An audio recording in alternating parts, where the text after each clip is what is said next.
দিয়ে চেলা মাছ দিয়ে রান্না করব। আপনারা দেখুন, আমি টমেটো নিয়েছি, লবণ নিয়েছি, আদা নিয়েছি, রসুন নিয়েছি, কাঁচা লঙ্কা চিড়ে নিয়েছি, লঙ্কার গুঁড়ো নিয়েছি ও পেঁয়াজ কুচানো নিয়েছি, হলুদ নিয়েছি, মাছটা ভাজা করে নিয়েছি, কচুটা নিয়ে আসছি, এবার কাটছি, আপনারা একটু দেখুন।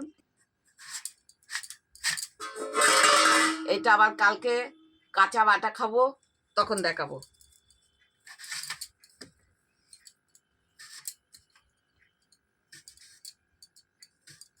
খুব ভালো কচুটা খেতে।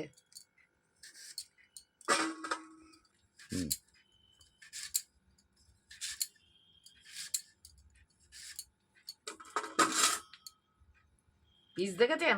এবার একটু ধুয়ে নেবো। আর মাছ নিয়ে এবার রান্নাঘরে যাই। চলুন আপনারা আমার সাথে। তেলটা আমি দিয়ে দিয়েছি, গোটা জিরেটা দিলাম, কাঁচা লঙ্কাটা দিয়ে দিলাম, পেঁয়াজ কুচানোটা দিয়ে দিলাম,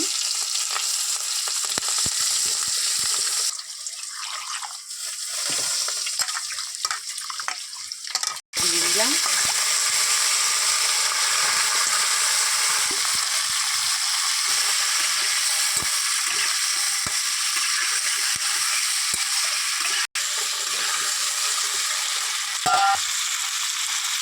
টমেটোটা দিয়ে দিলাম,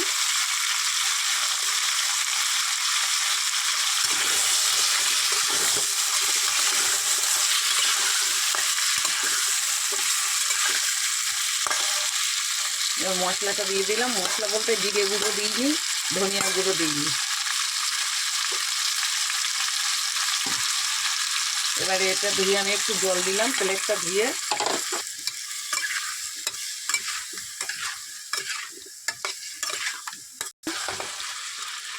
এইবার আমি এটাকে কষিয়ে নিই।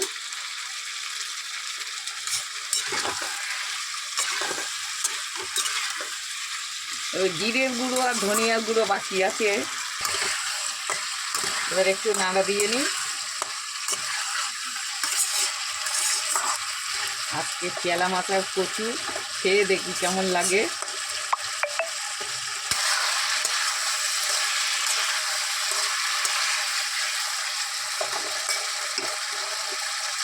অল্প জিরের গুঁড়ো দিলাম, দেখুন। অল্প ধনিয়ার গুঁড়ো দিলাম।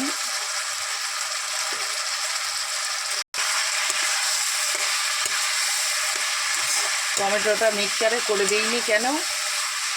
কচু তো ঘন হয়ে যাবে ঝোল, ওই জন্যে টমেটো দিলে আরও ঘন হয়ে যাবে।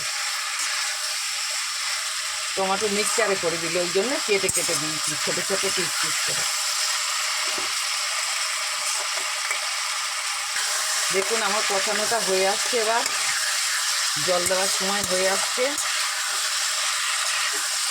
কড়াটা যখনই তেলটা গড়িয়ে পড়বে তখনই জলটা দেবো। আর একটু বাকি আছে, একটু হয়ে যায়।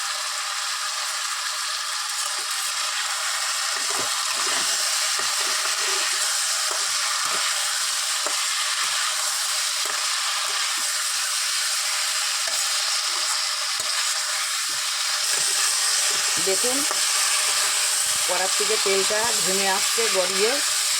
এবার আমি জল দেবো।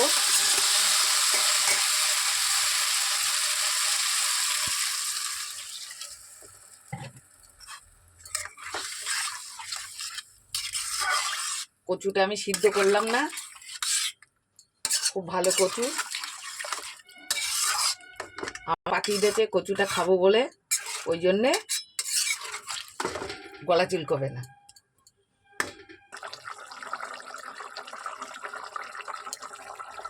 মাছটা দিয়ে দিলাম।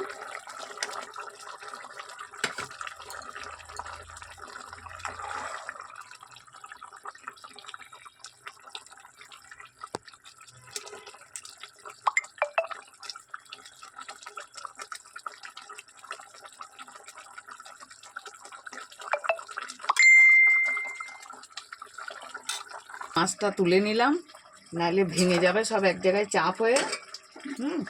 এবার আমি তরকারিটা ঢেলে দিলাম।